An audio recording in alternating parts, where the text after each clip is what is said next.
High, this is Riya. আজকে বানাবো gluten free chicken rap.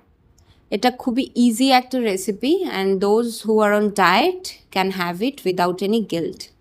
এটা বানানোর জন্য গাজর, ক্যাপসিকাম, ধনেপাতা, ম্যারিনেটেড অ্যান্ড সটেড চিকেনগুলো চপ করে নিয়ে সেই চপড মিক্সচারে একটু মেয়োনিজ দিয়ে ভালো করে মিশিয়ে নেব।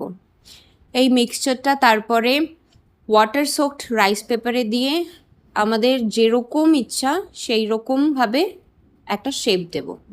যদি আমরা অয়েল ফ্রি খেতে চাই এইভাবেই খেয়ে নিতে পারি, but if we want something different and more crunchy তাহলে প্যানে অল্প তেল বা বাটার দিয়ে এটাকে একটু শ্যালো ফ্রাই করে নেব।